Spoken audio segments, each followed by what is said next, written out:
Hey everybody, it's Lindsay with High Altitude Astrology, and today I want to discuss the chart of Morrissey. Well, he has been in the news lately, not for his music, but for some things that he's been saying. He has been talking about this issue of sexual assault, sexual harassment, and his perspective on it. And basically, and I'm paraphrasing, some of what he has said is that some people know that they're getting into certain situations and kind of like, what do you expect is going to happen if you put yourself in those certain situations, that you should have an awareness around the possibility of what you could expect to have happen. And I'm going to read you a few of his quotes. I do not agree with everything that he has said, but there are a few quotes that I wanted to share. And one, he says, quote, and this is from BBC.com, "People know exactly what's going on, and they play along. Afterwards, they feel embarrassed or disliked, and then they turn it around and say, I was attacked or I was surprised. But if everything went well and it had given them a great career, they would not talk about it." Then he goes on to say, "I hate rape, but in many cases, one looks at the circumstances and thinks that the person who is considered a victim is merely disappointed." Now, obviously, every single incident is different and has its own circumstances. And again, I do not agree with everything that he states in this article. He says certain things, essentially kind of defending Kevin Spacey. He saying that the star is being attacked unnecessarily. I don't particularly agree with that. So the reason why I'm wanting to look at his chart is because I feel that he's speaking to a particular aspect of this general thing you might call sexual dynamics in power relationships. And it's something that I have felt since the beginning, since hearing about Kevin Spacey and what happened, because I know that from a woman's perspective, that there are definitely times when women can sacrifice ourselves, sacrifice our values in order to try and get what we want. We are capable of walking that fine line, trying not to get burned by the fire. We're capable of trying to essentially play that power game, but often we end up suffering as a result. And I'll give you a personal experience to put this in some context. And again, I feel like I need to say that by no means am I saying that anybody who has been sexually assaulted deserved it or that it should have happened. No, I'm not saying that, period. Every single case is different and needs to be looked at independently. But what I'm saying is that there is a taboo aspect of this that isn't really being talked about, that Morrissey is kind of opening up the door to a little bit. And I feel that it's what is women's role in this whole complex issue of sexual assault. You know, we have come from history where it was very common for women to find a man to support them and get married and have children. And that's just the way that it was. That is what women did, just as early back as the 50s and 60s. Who knows? That might have even been happening. It was happening even way before that, probably since the beginning of relationship between man and woman, maybe back in the caveman days, cavewoman days, or maybe a woman looked for the man who caught the biggest fish or, speared the biggest deer or whatever it was and got her eyes set on him and wanted him to take care of her. But I think there is this element of the collective unconscious in women that does sacrifice parts of ourselves in order to get things that we want. And I think this is part of the dynamic that needs to also be changing. Of course, men and women, if they're doing it, need to stop sexually assaulting other men and women. But also, women need to be looking at how they behave and how they act in situations when they are trying to get something that they desire, and to really learn and discover that we don't have to get it that way.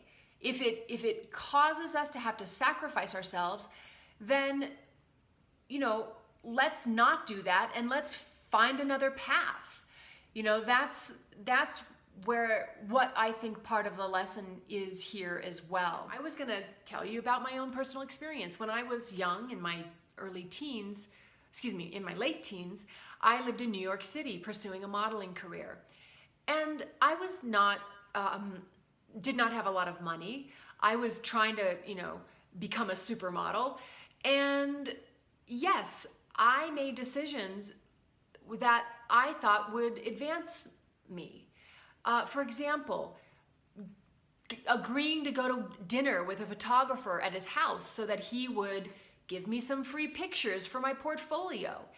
And then I'd ultimately have to face that very uncomfortable moment where maybe he tried to make a move and I had to get myself out of there, Or the president of a very large jean company at the time, probably twice my age,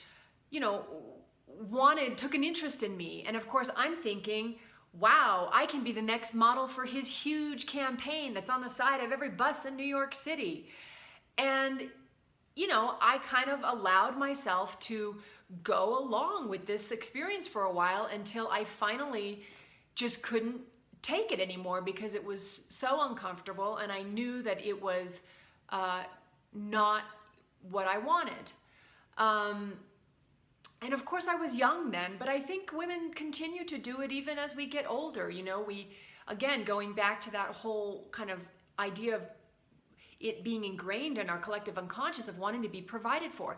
And I'm not saying that it's not right if you want to be in a relationship where somebody provides for you. But if that's the sole reason why you're with that person, that is a problem because you are sacrificing your own personal desires, whether it's your attraction to that person or whether it's your chemistry with that person or whatever it is. There are parts of ourselves that we are closing down and shutting off in order to tolerate and tolerating in order to get those things that we desire that perhaps we need to take responsibility to get for ourselves in other ways, like doing it ourselves. So going back to Morrissey's chart, why is he the one who's talking about all of this? Well, first of all, he's a Gemini. His sun is at 0 degrees Gemini, so he's a communicator. But it's interesting, he has a grand cross in his chart. And what that is 4 planets, 2 in opposition to each other, and then all 4 in square to each other. So his sun is opposite his Jupiter in Scorpio. So it's an out of sign opposition, but it's a 4-degree opposition nonetheless. Well, let's think about Jupiter and Scorpio, which, by the way, Jupiter is in Scorpio right now. So all of this kind of course, scorpionic stuff about sexual assault is coming to the fore at this time. But also, here we have somebody with their Jupiter in Scorpio opposite their sun sign who's talking about it. And Jupiter in Scorpio is not going to mince words. They're going to tell you exactly what they think, or they're not going to talk to you at all. So he is basically putting his philosophy out there, and it's a Jupiter in Scorpio philosophy. It's a get the truth out there kind of philosophy. So it's very perfect that he's somebody here with a Sun opposite Jupiter that wants to share this particular, almost what I would say, taboo perspective on the issues of sexual assault that have been coming out. Now, sometimes with Sun opposite Jupiter, you can go a little too far. You know, you can take it a little too far. You can be a little too confident. Maybe you can even be a little too direct. But nonetheless, you know, he has something to say about the shadow side, essentially, of this dynamic that's going on in these power relationships that we're seeing coming out and being exposed. Then the other part of the Grand Cross is this opposition between Pluto and Chiron. Now, before I get into that, let me go back and say that means that the Sun then, his sun solar energy, squares Pluto at 1 degree Virgo. So Sun in Gemini squared Pluto in Virgo. This is an interesting energy to have, Sun squared Pluto in your chart. Because what it means is that you yourself have power issues. It means that you like to be in control. And when you're not in control, you can start to get a little bit edgy, and it can kind of, you know, make people take a step back. And the lesson in having a Sun squared Pluto energy dynamic in your natal chart is to learn how to use power and control appropriately, and learning how to become more vulnerable, and learning how to let go and not hold on and not try to control so much. So then this also means that the Sun squares Chiron. And to have Chiron, the sign of the wounded healer, in the sign of Aquarius, basically means that the wound has to do with feeling like you don't belong, like feeling like an outsider, like feeling like an alien. And then this energy squares his sun in Gemini. So it can just mean that sometimes he might even be kind of radiating out into the world while this kind of wounded energy from feeling isolated and alienated is also expressing itself. And the energies kind of bump into each other, and they kind of struggle to both find expression. And really, the healing occurs with Chiron and Aquarius when we realize that we are a part of a larger humanity. We are a part of a larger whole, and every individual makes up that whole. So once you begin to work with healing that woundedness, I would imagine then that you express less of the challenging dynamic energy between wanting to shine through your solar energy, but also feeling kind of wounded, like you don't belong at the same time. And, you know, perhaps this was an impetus for some of his music. So finally, again, we're still talking about this Grand Cross. We've got the Jupiter, which was opposite the Sun, squaring Pluto.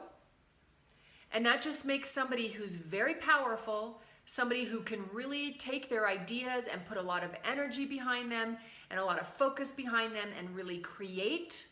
There's a lot of drive there with a Jupiter squared Pluto.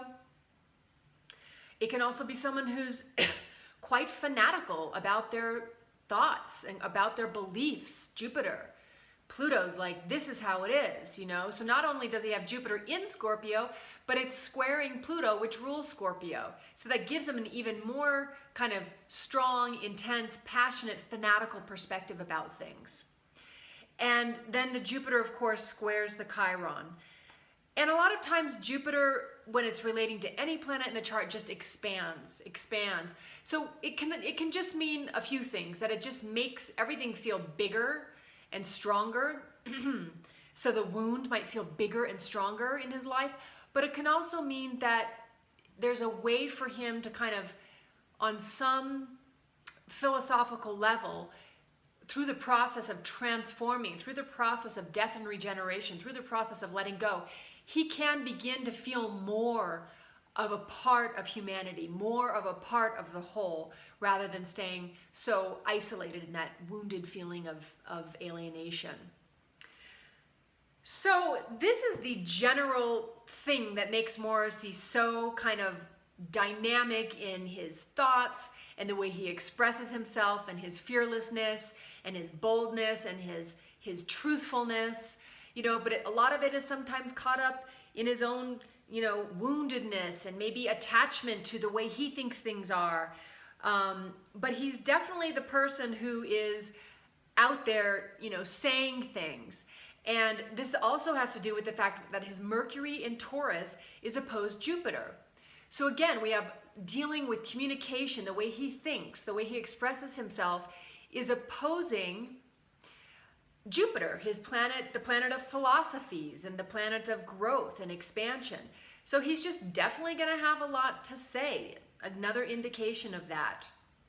Again, sometimes perhaps a little too much kind of attachment to his own perspective, but also at the same time, a little bit of a sense of humor about it too, because Jupiter is jovial. Jupiter wants to expand everything, so it wants to expand the mind as well, as it's in opposition to his Mercury. Mercury in Taurus could indicate his singing talent, and there's a few other indicators of that as well. He's got his Venus in the sign of Cancer, trining his Neptune in Scorpio. Venus is our creative expression, and Neptune has to do with imagination. It also has to do with music. So there's definitely a connection there between the planets in his chart and the fact that music has been his path. And then also, going back to that Mercury, it sextiles his Venus. So the Mercury is brought into this Venus-Neptune trine by a sextile to the Venus.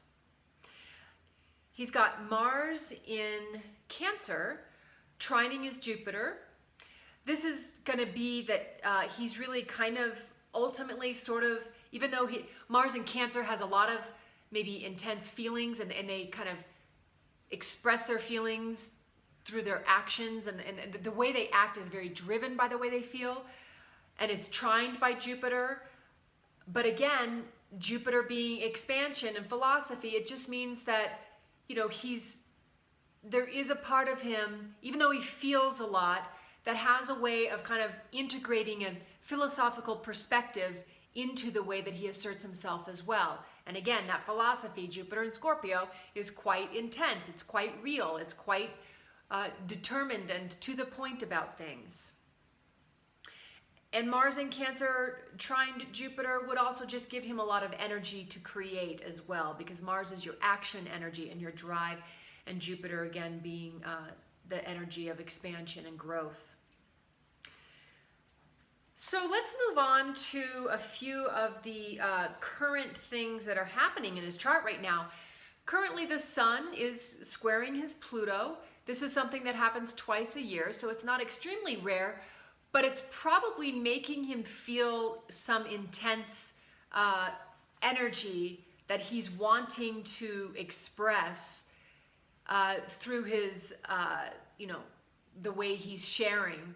Because again, the Sun is how we shine, it's our purpose. Pluto is death and transformation, and it's very much connected to the social group as a whole. So often there's a message for the whole, when Pluto is at play. So he could just be right now speaking with that Sun squared Pluto, even though it's coming off a little bit harsh, and maybe it's a little too, I don't know, I don't want to say judgmental, but just it's intense, and it's not, he doesn't necessarily know completely. He's just really saying what his perspective is, but it's stirring things up. It's stirring people up, and it's causing people to look at things. It's causing the whole to look at things in a slightly different way, like I was saying before, which is, what is the role of each person in these kinds of situations? What, if there is a role, is there something there for us to look at and to get more honest and more real about? Because that's what Scorpio, that's what Pluto's all about. It's about going deep into the unconscious and discovering what's there and bringing it up to the light. And he's kind of like a beacon, sort of saying, beep, beep, beep, look at it from this perspective here, Not everything he's saying might be correct, but he's bringing up a concept, he's bringing up an idea that's worthy of looking at around power and around how each person behaves around situations of power. Also, he's having progressed Sun in Cancer trine as Jupiter. This is a time where he's probably feeling more optimistic in his life, possibly new perspectives in his life are coming in to his field. It's generally just a nice kind of upbeat, but also philosophical kind of time in one's life. He's also having his solar arc Venus conjunct his natal Venus. And this is only a once in a lifetime thing. Natal Venus at 12 degrees Cancer could just be extremely stimulating his creativity. His Venus does oppose Saturn in his natal chart, and that's something that we haven't really talked about much. And what this could be doing with this solar arc Venus, even though it's on his regular Venus natal, which might just mean extra creativity, since it's opposing his Saturn, Saturn has to do with contraction. Saturn has to do with sometimes when we have Venus opposite Saturn, it's hard to feel good about ourselves because Venus is about our worth. And Saturn is critical, and Saturn is demanding, and Saturn's always finding what's wrong. So even though this solar arc Venus is conjuncting his regular normal Venus, stimulating creativity, it could be bringing out, it is stimulating that pattern in his chart where maybe sometimes he doubts himself, or maybe sometimes he's overly critical of himself, or maybe sometimes he's overly critical of other people. Because Venus, the opposition between Venus and Saturn, oppositions always bring in, the other relationships with other people. So he could be looking at this issue about sexual assault with a very critical eye. And in some ways, it could be a very stark way of looking at it. But in other ways, perhaps it's a little bit like not being quite sensitive enough. And that just depends on where he's at in his life, having dealt with this opposition. Is he expressing his creative perspective on this matter from a mature place, or is it coming from, still being a very self-critical person, therefore you might criticize, what you see in others. And finally, solar arc Neptune has gone into Capricorn for him. When Neptune goes into a new sign, especially the sign of Capricorn, that's interesting because Neptune is our spirituality, our imagination, our creativity, but Capricorn is like work and structure and form. So, it could be a time where his creative self is opening up in a very in a way where he's able to kind of get a lot done. But also it could just mean that maybe he's searching for like a practical spiritual perspective that he might be able to connect with and follow in his life at this point. Something that grounds him, not something very out there, because Capricorn is practical, it's about reality. So to have Neptune, the energy of spirituality, go into the sign of reality, it's kind of like, okay, how do those two get along, It would be finding a very practical way to focus the imagination, which would be potentially through, being creative and really grounding your creativity in producing. So that's my interpretation of Morrissey's chart, and I thank you for listening. And again, I want to say that I wanted to talk about this perspective on the issue of sexual assault and what's being exposed right now in all aspects of business, political, and Hollywood and film. But I wanted to talk about it really from the perspective of how we can look at where there is possible responsibility on our own parts as to how we deal with power. And this, ties in with the fact that so much has been going on with Pluto and Capricorn right now. Mars in Libra was squaring Pluto and Capricorn just earlier in the week. And of course, we had Uranus squaring Pluto and Capricorn a while back. And, Pluto and Capricorn is about power structures and redefining power structures. But it's not just about, men stop assaulting women.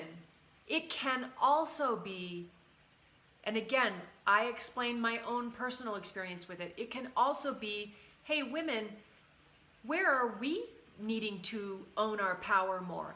And of course, exposing where men are, abusing power is important. And then us speaking up about the fact that we've experienced men abusing their power is important too, because we've come from a culture where we couldn't express it without fear of something happening, without repercussions. But I'm saying we've also created on a unconscious collective level the fact that there is that fear of repercussions. And how have we helped that dynamic become created? By compromising ourselves, by thinking we need to get something a certain way when perhaps we can get it in a different way that's more empowering for ourselves. So I hope that you all can recognize this perspective that I'm sharing without it sounding like I'm putting anybody down or blaming anybody, because I'm not. I'm simply offering another, perhaps taboo perspective on this issue that is so much in the forefront of our collective consciousness right now. Please subscribe to my channel if you like my videos, and you can also reach me for readings. I'm at lindsayc73@gmail.com. Thank you so much for watching, and adios.